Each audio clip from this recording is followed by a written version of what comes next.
The Polk administration was a strange time in the early history of American libertarianism, called Locofocoism.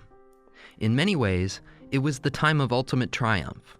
Polk was as committed to their economic program as anyone else on the national stage, including their champion, Martin Van Buren. He was a Republican nationalist and an expansionist, and so were many of the more hopeful and naive Locofocos.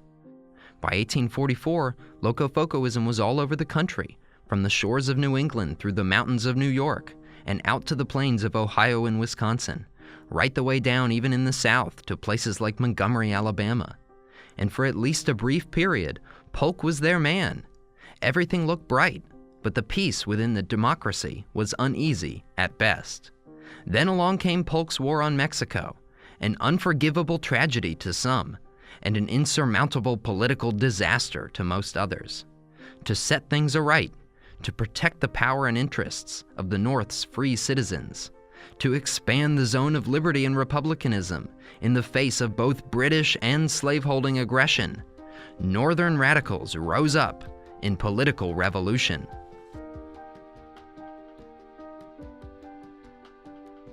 Welcome to Liberty Chronicles, a project of Libertarianism.org. I'm Anthony Comegna.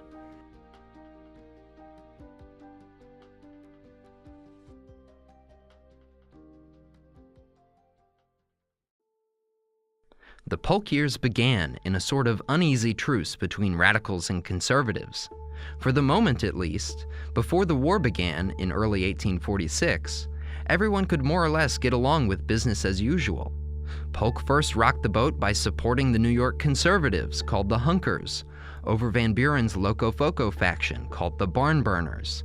He rained spoils on the Hunkers, and the Barn Burners seethed with anger, but partisan loyalty held in Congress. Only the war and the slavery issue seriously disrupted the party's peace. And once that egg was cracked open, there was no putting it back together. The Treaty of Guadalupe Hidalgo added so much territory that it virtually cursed the Republic for generations to come. Every time a new state was organized, every time a new constitution was submitted to Congress for approval, the issue would surely reemerge. People at the time foresaw this pattern, this irrepressible conflict brewing as the war went on. It was exactly the reason Van Buren wanted to stay away from Texas in the first place. When Polk cooked up a war to steal half of Mexico, he also killed Van Buren's second party system. It didn't happen right away, but the treaty with Mexico inaugurated a new era in politics, the so-called sectional period, when local or state interests outweighed partisan politics. From the beginning of the Mexican War through early 1848, approaching the next round of national party conventions, Van Buren Democrats peeled themselves from Polk's party one by one. Newspapers dropped out of the fold, renouncing their attachments to a slaveholders' party. It was not expansionism itself that they opposed. After all, many of them were angry with Polk specifically because he compromised with the British on the Oregon border.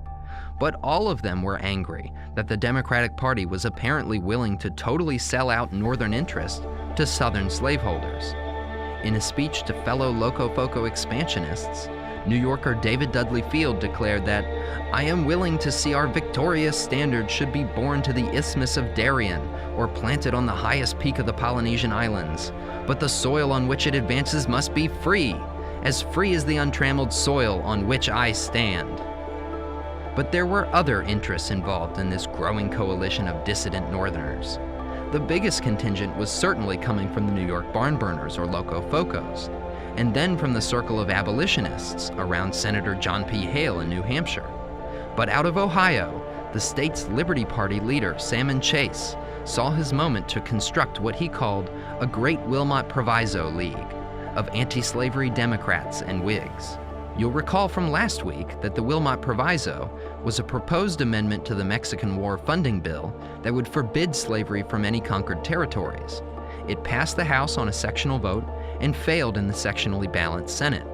Chase hoped that a movement based on the proviso would be the strongest vehicle possible for anti-slavery policy.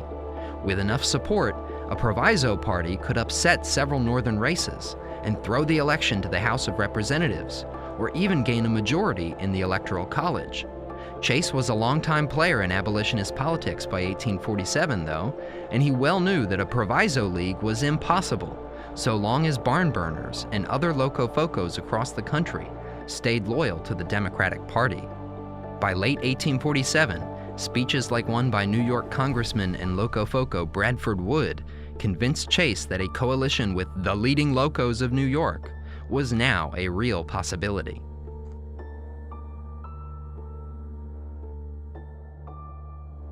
New Hampshire Sentinel, 25th of November, 1847. Bradford R. Wood, member of the last Congress from Albany, New York, and a member of the Locofoco Party, made a speech at the meeting of the barn burners in Albany, which is thus reported.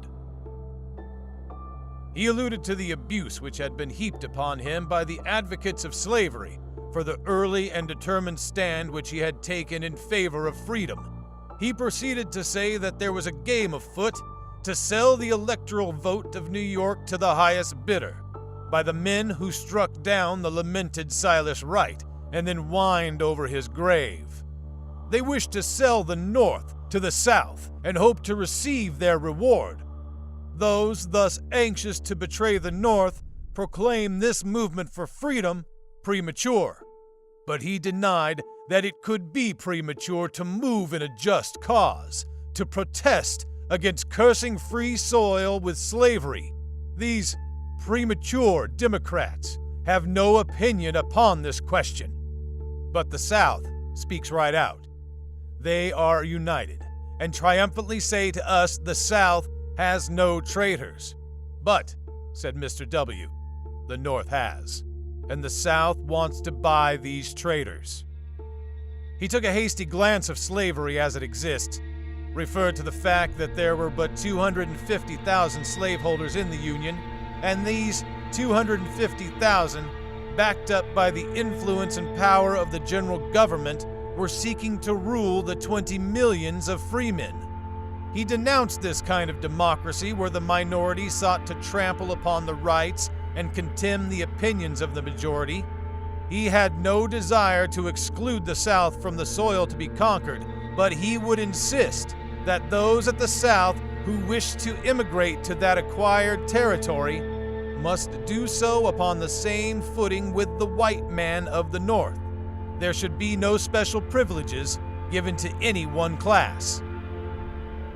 Nor did he fear a dissolution of the Union in the event of the adoption of the Wilmot Proviso. The 250,000 at the South would never dissolve the Union. If the attempt was ever made, it would be made by the dough-faces of the North who were ready to sell their God and their country for power. The great West and Northwest will never sanction a dissolution of the Union, nor will New York. Freemen, however, to silence the threat of dissolution, will never submit to the dictation of 250,000 slaveholders and their dough-face allies. On this question, the people are coming, and woe, woe to him who shall try to impede their course. Mr. W. sat down amid vociferous applause and cheers. As the 1848 campaign year opened, most Northern Democrats supported the compromise policy called popular sovereignty. This doctrine would let voters in the territories decide for themselves by popular vote whether to be a slave or a free state. Hardliners in the South followed Calhoun, as they were quite used to doing. They railed against popular sovereignty as inconsistent with the rights of slaveholders. Southern blood and treasure was poured out like water during the Mexican War, and now Northerners were trying to exclude them from the prize. Democratic politicians then had to tread a fine line between their voters' preferences and their political allies' demand for compromise. The Whig Party faced similar problems, though their own factional divide between Cotton Whigs and Conscience Whigs was far less pronounced than the Hunker-Barnburner War in New York. When the Democratic Party gathered in Baltimore for their national convention on May 22nd, the Whig Boston Daily Atlas was among the many newspapers with correspondents in the field, eager to gather intel for the campaign. The Atlas was especially interested in the divisions between locofocos at the convention. The battle in New York between barn burners and hunkers spilled into the National Convention when two delegations claimed the right to represent the state. The convention agreed to sit both, but granted only the hunkers the right to vote for nominations, leading barn burner sympathizers like Hannibal Hamlin of Maine to declare the move out of order. Hamlin, you may recall from history class, was later vice president under Lincoln. But the barn burners did leave their mark on the proceedings. Before the balloting for president, the anti-slavery faction rose as a single body and exited the hall. In the end, the Democracy nominated Jackson's Secretary of War and current Senator from Michigan, Lewis Cass, who the Atlas claimed was being repaid for his partisan sycophancy through the Polk years. Boston Daily Atlas. Editorial Correspondence of the Atlas, Baltimore, May 25, 1848. Loco-Foco Convention, 4th day. The New York contestants. Nomination of Cass and Butler. The long agony is over. The nominations are made. Lewis Cass is repaid for all his cringing and sycophancy, his twistings and his twinings by the nomination of the convention. He is to bear the standard of a spurious democracy in the present campaign. No one could have been nominated more satisfactory to the Whig Party. It will bring them together as one man, and we shall go into the campaign with the prestige of victory inscribed on all our banners. We meet the issues. We throw down the gauntlet, and though we now may have different opinions as to who should be our leader, yet we are united in our opposition to Lewis Cass. And we will be united upon the candidate of the Philadelphia Convention. Whigs of Massachusetts, of New England, of the nation, we call upon you to unite in opposition to the nomination made this day, and to prevent, as you have the power to do, the continuation of the Polk dynasty for another 4 years by preventing the election to the presidential office of its most abject and subservient tool, Lewis Cass. I now proceed to give a brief sketch of the proceedings of the convention today. The first matter in the orders of the day was the New York case. An amendment was passed last evening giving the two sets of delegates from New York the right to seats in the convention. The first question this morning, therefore, was the adoption of the resolution as thus amended, and it was finally adopted by a vote of 133 yeas to 118 nays. As soon as this vote was announced, Mr. Hannigan of Indiana, who has led the Cass forces through the present struggle, arose and offered a resolution, giving to the Hunkers the exclusive right to cast the vote of the state. This was a little too unblushing for even a Loco-Foco convention, under the circumstances, to swallow. The greatest excitement prevailed. Mr. Hamlin of Maine said it was out of order. Others said it was in order. It was finally moved to lay it on the table. Before taking the question, Senator Dickinson of New York arose and obtained leave to read a protest of the Hunker delegates against the action of the convention in admitting the barn burner delegates to seats, and thus placing them on an equality with the Hunkers. A long parley ensued, amid much confusion about points of order, about 100 of which questions have been raised since the convention met, chiefly by congressmen who took the occasion to exhibit their knowledge of parliamentary law. During their squabble, one of the Pennsylvania delegates arose with a bouquet of red and white roses in his hand, and said it had been given him by a Democratic lady, with the request that it might be handed over to the New York delegates. Just previous to which, however, the barn burners arose and left the convention. The bouquet was handed to the Hunkers, but they refused to receive it. It was understood on all sides as a claptrap attempt to induce the Yorkers to vote for Buchanan. It, however, would not do, and was refused with contempt. A number of other speeches were made by delegates full of sound and fury, signifying nothing. The most interesting part of the proceedings, however, was the protest of the barn burners, which was read by one of their body. The barn burners left the convention before the balloting for president began, and were absent for about 2 hours. About 2 o'clock, they came in, a body, and resumed their seats. No one was apprised of the decision they had come to. Great interest, therefore, was felt to know what they would say. The state of New York was called, and Mr. Smith, the same gentleman who presented in chief their case yesterday, arose and very coolly and deliberately proceeded to the platform and read their protest. It is a paper of great ability. It will soon be published. It repudiates the proceedings of the convention and breathes defiance to its nominees. The barn burners will not support them.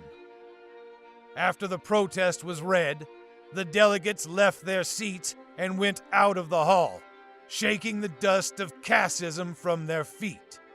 The breach, therefore, in New York cannot be healed.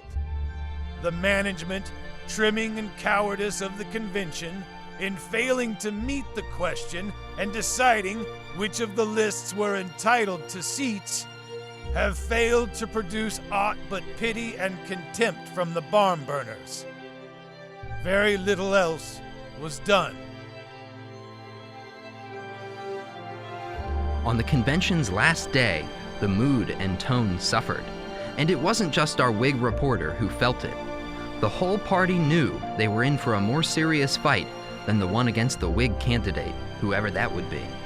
The barn burners were surely not going quietly, and already plans were underway to start up a third-party movement with Chase's abolitionists and New Englander conscience Whigs.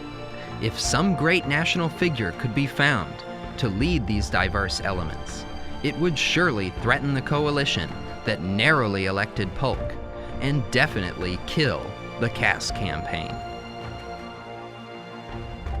Loco Foco Convention, 5th day. The closing scenes. The end has come. The great Democratic National Convention has adjourned and become one of the things that were. The convention met this morning at the usual hour. Nearly 1/2 of the members had left the city, and those who were present did not fill more than half the seats.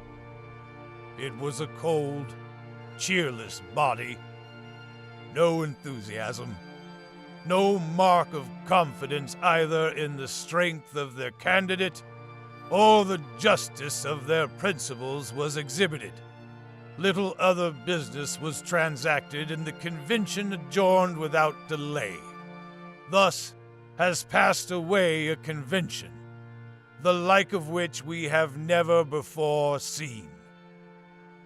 Whatever may be the result at the polls, of one thing I am certain, that the convention, which has just separated, has no confidence that they will succeed.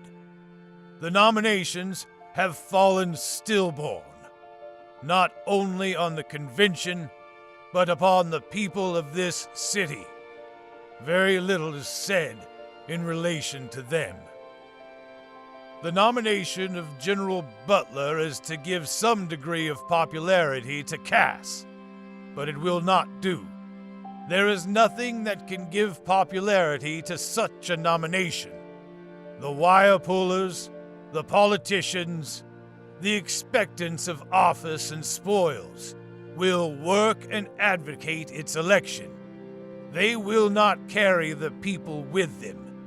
Their machinations, however, must be met with corresponding efforts on the part of the people. From this day, Until the contest is decided, let every well-wisher of his country labor to defeat a man whose election would be a national curse. The Whig Party held its own national convention in Philadelphia on June 7th. In true Whig Party fashion, they nominated General Zachary Taylor, whose best asset was his non-existent and totally malleable record on matters of public policy. The Democrats derided him as yet another pathetic attempt by the Whigs to run a general for office on different platforms for different voters. In the North, they told people old Zach was all for popular sovereignty, and in the South, he was decidedly for the equal rights of slaveholders. He was one himself, after all, and he would not let their sacrifices in the late war go unrewarded. A small but important cohort of conscience Whigs could perhaps tolerate much from their party, but a slave-holding double-talker like Taylor was too much. They too had a problem on their hands. Finally, the stage was set for the Barn Burner Revolution, and the great Wilmot Proviso Coalition gained the entire country's attention. On June 22nd, Proviso men, Van Buren barn burners, conscience Whigs, locofocos, and radicals of all sorts gathered in convention at Buffalo. It was a blisteringly hot summer, but still between 20 and 40,000 activists and politicians crowded into town. Buffalo played host to perhaps the most important third-party meeting in American history, and a quick survey of attendees shows why. Salmon Chase was there, of course, one of the prime architects of this whole affair, and later Lincoln's Secretary of the Treasury and a Supreme Court Justice.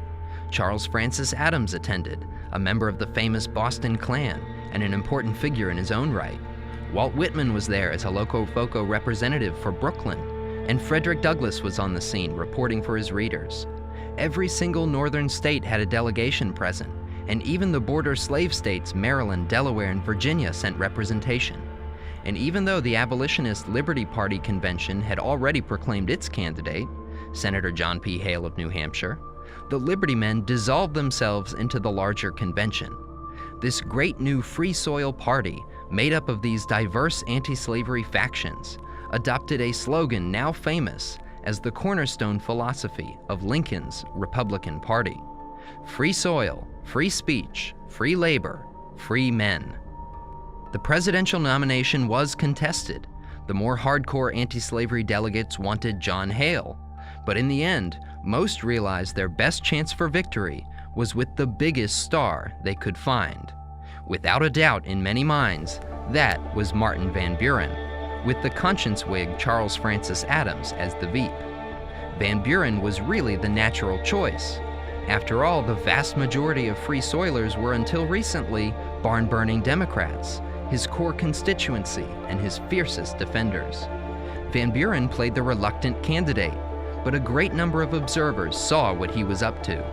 He believed Lewis Cass was the man who spoiled his nomination in 1844 by convincing delegates that Polk was the right choice for the party. He also believed that Northern Democrats would no longer stand idly by while their party was run exclusively for the benefit of slaveholders and their partisan allies. For the dual cause of personal vengeance and electoral security for his base, Van Buren accepted the nomination and set about spoiling the race for Cass. Whigs were ecstatic, thrilled at the crack-up in their enemy ranks, but the barn burners were even more excited. One Van Buren paper, the New York Sun, echoed the same sentiments radicals felt all across the North. There is a remarkable revolution going on in our political world. The star of the radical democracy is therefore completely in the ascendant in New York, while deserted hunkerism is left to play the counterfeit of a party which no longer exists. The Sun concluded that the Van Buren Party is now the real Democratic Party. In 1848, the Free Soil Party did something no American third party has done before or since. It killed the party system and rose to major party status. Sure, it would take a few more years, a few more electoral shifts, but the Van Buren Free Soil campaign was an absolutely necessary precursor to Lincoln's own election in 1860.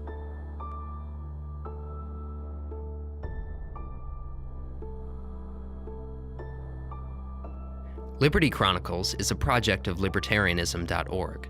It is produced by Tess Terrible. If you've enjoyed this episode of Liberty Chronicles, please rate, review, and subscribe to us on iTunes. For more information on Liberty Chronicles, visit Libertarianism.org.